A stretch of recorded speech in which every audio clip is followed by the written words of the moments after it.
Hello everyone, I'm Babla Jonathan and this is the 6 p.m. primetime newscast over Equinoxe television. We're coming to you from our headquarters in Cameroon's economic capital, Douala. In our top stories in this news edition, several victims are receiving medical care and battling to recover after a devastating truck accident at Cimetière Cotobas in Bonaberi in the Douala 4 subdivision. The tragedy left 4 people dead and has renewed concerns among residents over the poor state of the road, which witnesses say contributed to the crash. Amid growing concerns over hate speech and identity-based tensions across the Republic of Cameroon, Douala City Mayor Dr. Roger Mbassa has renewed calls for unity, tolerance and peaceful coexistence, meeting with West Region elites living in the city of Douala. He stressed the need to reject divisive rhetoric and uphold national cohesion as a cornerstone of the country's development. And out of the country, Nairobi erupts into chaos. Protesters clash with police amid ongoing frustration over economic hardship and corruption. Stay with us.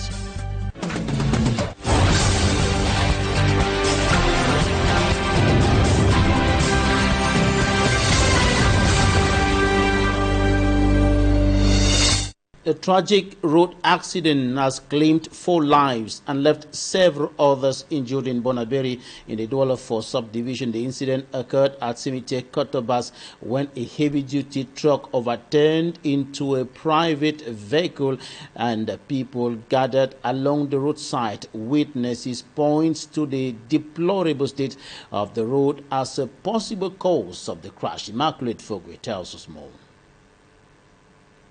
A container truck lying on its side, blood stains on the road, and sleepers scattered across the accident scene. These are some of the painful sights left behind after a deadly accident opposite Cimetière Cotobas in Bonaberi Douala 4 subdivision. The accident happened between 9 and 10 p.m. when a truck carrying a container overturned while taking a bend at the busy roundabout. I was on my way home at about 9 a.m. when I witnessed the accident. The motorcycle you see on the ground belongs to a man who survived because he had stepped away to buy cigarettes. A woman who had just left the hospital with her baby and daughter were also trapped under the container. Several roadside structures were damaged during the accident, leaving traders and business owners counting their losses. Residents who gathered on the scene say the poor state of the road may have contributed to the accident. They point to potholes and uneven sections that make it difficult for heavy trucks to safely take the bend. The bodies of the 4 victims were removed and taken to the mortuary as investigations continue. Residents are now calling for urgent repairs to the road, hoping such a tragedy will not happen again. Amid growing concerns over hate speech and divisive rhetoric in Douala City Mayor Dr. Roger Mbassa has met with elite from the west region of the country residing in the country's economic capital. The gathering focused on promoting social cohesion and underscoring the important contribution of the West community to the country's development and stability. For me, Armstrong Sander report. The meeting comes on the heels of growing hate speech and divisive discourse in public spaces across Cameroon, the Littoral region and the city of Douala in particular. Cognizant and concerned by this trend, which has mostly targeted indigenes of the West region residents in the Littoral region, the city mayor of Douala, Dr. Roger Mbassa met with notables, elites of the West region living in Douala. The meeting, facilitated by the mayor of the Douala 2 Council, Denise Fampo, gave Roger Mbassa the opportunity to highlight the crucial role sons and daughters of the West region have played in the development of Douala over the past 60 years. He stressed that their contributions are needed now more than ever as Douala is engaged in a vast and ambitious transformation agenda. Addressing the issue of stigmatization and hate speech, the city mayor urged them to ignore such actors and focus on more important issues, stressing that they are an integral part of Douala. The message from the city mayor of Douala was well received by West regional elites present, including Honorable David Manfo, Senator Flambunga Yap, and several others. The important meeting, organized and facilitated by the mayor of the Douala II Council, Denise Fampo, ended with an exchange of gifts between the mayor and the elite of the West region.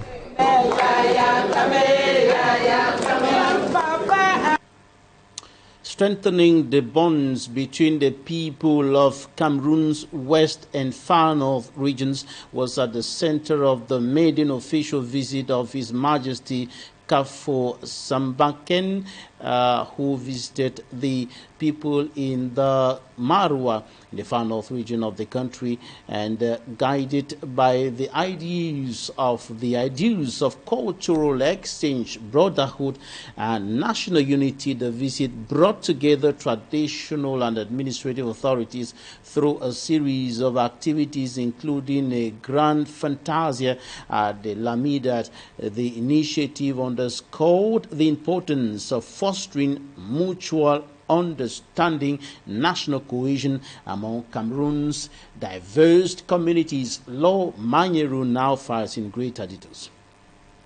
At the Marasalak airport was electric.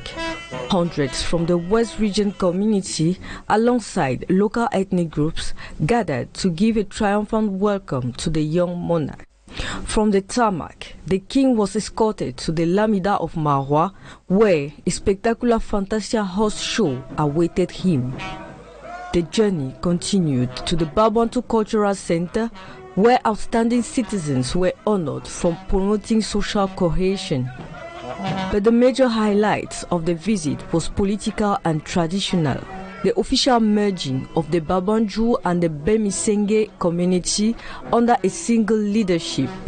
Paso Bernard, a retired military veteran, was designed as the new sole chief for the united community in Marwa. Before departure, His Majesty held strategic talks with the governor of the Far North region and the prefect of the Diamare, Jean-Marc Ekwa-Barga, ensuring institutional support for the inter-community dialogue. The farewell ceremony was a breathtaking mix of sounds, blendings the majestic orchestra of the Gara Lamida with traditional Babantu dances. A successful mission of peace, fraternity, and culture. His Majesty leaves the Far North, leaving behind a community more united than ever.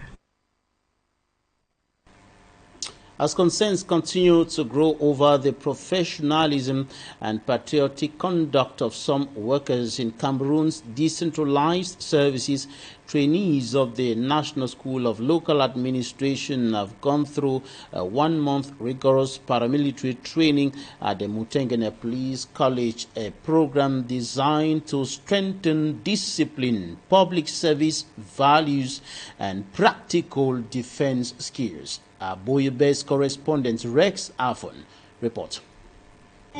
During the 1 month spent at the Mutengene Police College, the trainees of the National School of Local Administration were subjected to diverse forms of training. On a practical level, we have practiced close order drills, weapons handling, physical training, and general duties. These activities, which can be demanding at times, build character, strengthen team spirit, social cohesion, and the ability to live together harmoniously and to foster resilience. The trainees affirm that the process has helped transform them, giving them a better perspective on public service, as well as equipping them with basic defense techniques. For the 1 month we've been here, we've learned a lot. We've learned armory, we've learned how to handle a gun, we've learned how to dismantle one, we've learned how to identify semi-automatic arms, we've learned the spirit of togetherness, we've learned the military spirit, we've learned how to share, how to be united amongst us. We've also learned discipline, particularly. It is hoped that the knowledge and skills acquired will be judiciously and effectively put to use in the field. We hope that this slightly more than 1 month of simplified military training has given them the necessary tools to be able to face what comes ahead. We hope to have drilled into them moral values, civic values, mental values of strength. At a time when the professionalism and patriotic conduct of some workers in Cameroon's decentralized structures have come under scrutiny, experts believe that incorporating such exercises into their training could be a game changer. Cameroon's interim Minister of Mines, Industry and Technological Development, Professor Fukalisos Gentry, has closed several companies here in the country's economic capital, Douala, over illegality. The companies were functioning in the illegality, and the minister and his collaborators are on a crackdown mission in the country's littoral region, and they are working to step up order in the industrial sector and put an end to illegality. Many of the companies closed today are owned by expatriates, and the minister is on a battle against illegality and disorder and in the industrial sector of the country. Now, out of Cameroon, protesters in Nairobi ran for cover yesterday as shots rang out and Kenyan police deployed tear gas against them. Police had previously shut down key roads around the capital, hoping to prevent demonstrations marking 2 years since a landmark incident in the country. Thousands of people angry about economic hardship and corruption took to the streets in 2024, and the day ended with them storming Parliament to force the cancellation of new taxes. More than 60 people were killed and 82 forcibly or involuntarily disappeared over the course of the demonstrations. According to right group in the country, the situation led to serious violations of human rights. And that's it for the first part of this edition of the News Talking Point. Is up next. Or rather, before we take talking points, let's bring to you the smart side of the 2026 World Cup. Smart Jikan Gabriel tells us about the unfolding of the World Cup in the United States, in Mexico, and in Canada. And it was a landmark day for African football at the FIFA World Cup, with South Africa scoring a historic first ever place in the knockout stage. South Africa obtaining a historic place in the knockout stage, and Morocco continuing its record-breaking campaign. We are also taking a look at some other issues, incidents involving Jude Bellingham and, of course, a Ghanaian player, and why the England star escaped a red card despite the controversy. Sportsman Smart Jikan Gabriel now brings to us the sports side, or the smart side, of the World Cup.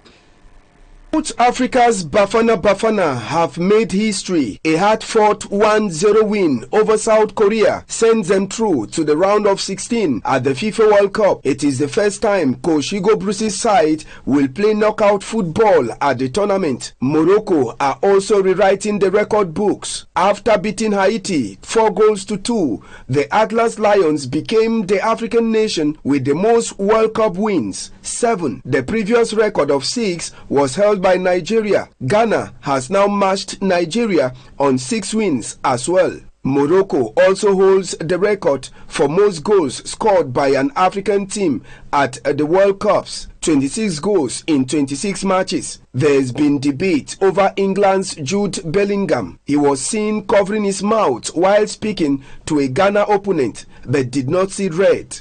The head of the FIFA Referees Commission says covering the mouth alone is not a red card. A red card is shown only when a player does it in a confrontational manner to hide abusive or offensive language directed at an opponent, official or participant. On discipline, German referee Felix Jouée leads the tournament before the final group games with 7 yellow cards shown. China's Ning Ma and Netherlands' Danny Mikhaili follow on 6. Argentina's Facundo Tello has 5 and France's François Lezissier has 4. With Morocco, South Africa, Cote d'Ivoire and Egypt already through to the round of 16, Africa's hopes are still alive. DR Congo, Cabo Verde, Algeria and Senegal must win the final games to join them in the knockouts. Tunisia is out after 2 defeats. The group stage wraps this week and Africa could still send more teams to the round of 16. Has in recent years witnessed a rise in hate speech and identity-based tensions, particularly on social media and in particular or in political discourse. Divisive narratives rooted in ethnicity and regional origin and political affiliation have increasingly fueled mistrust among communities, threatening the country's long-standing tradition of peaceful coexistence. We are looking at this in Talking Points. Stay with us.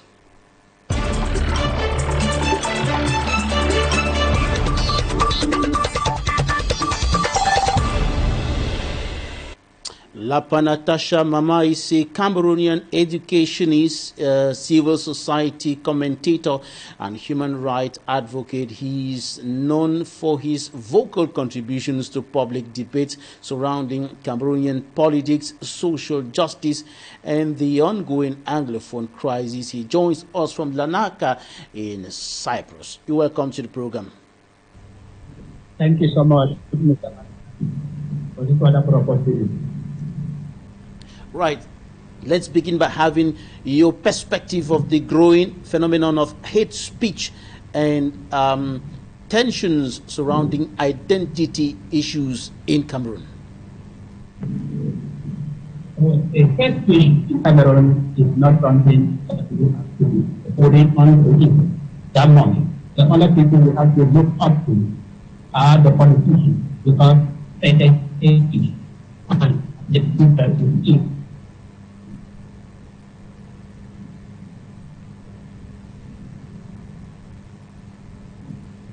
All right, LAPANA TASHA MAMAH, we hope the connection will get better so we can proceed with this conversation. So give us your thoughts about the problem of hate speech and divisive rhetoric in Cameroon, notably based on identity issues.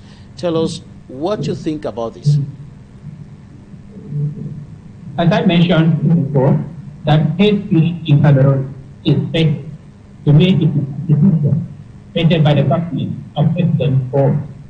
Because when you look at those who have been promote hate speech in Cameroon, there are politicians, elite, and these people have never been fought. According to the law that was implemented in 2000 by the government of President Paul, they are still struggling with, and the people are still using hate speech. And to become justice in Cameroon is something that they discriminate people and they choose to do to be punished. Then that is what hate speech is spreading and going to the common people. Talk to us about the consequences of this growing phenomenon of hate speech and going alongside with identity-based conflicts and even tribalism. The consequences of hate speech, they are terrible. That is the first thing you have to know. Because it is like telling somebody that you are not at my own level, you are a second class, you are not well educated. Like they usually use words like Anglophone, the Bamida, and they use words like Paramilitary. And then when you ask the people, why are you using this particular word, they are trying to discriminate. They are trying to put themselves higher, above, superior over the other people. And this is the consequences to bring on that development, because people do not feel free. It will involve in because of hate speech. All right. Oh, what's your reaction to statements like le littoral au littoralien?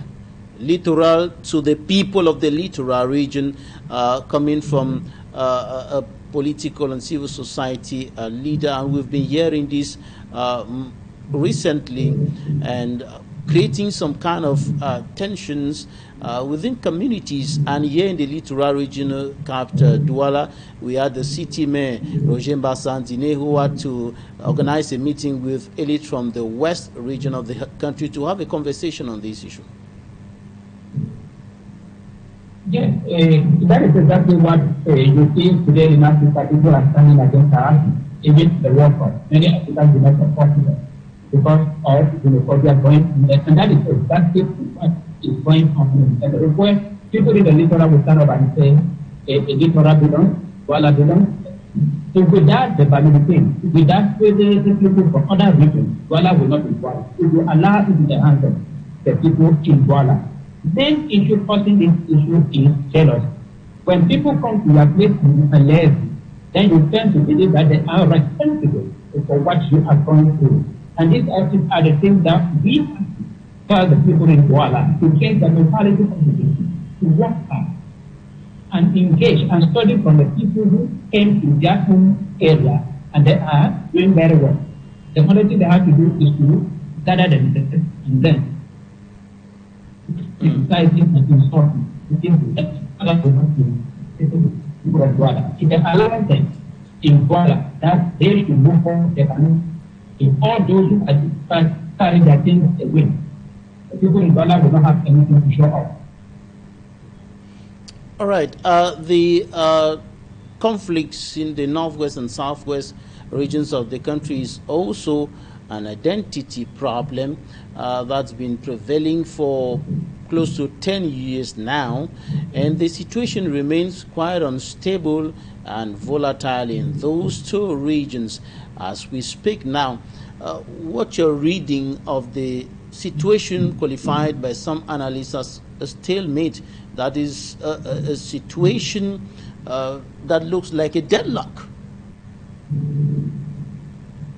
Yes, the situation in the former city side is something that the government is fully responsible for. I keep on every blessed day blaming the government that is involved because they lack the political will to end the conflict or to end the peace. Because first of all, they have to end the peace before solving the conflict. The government that is involved, they lack the political will.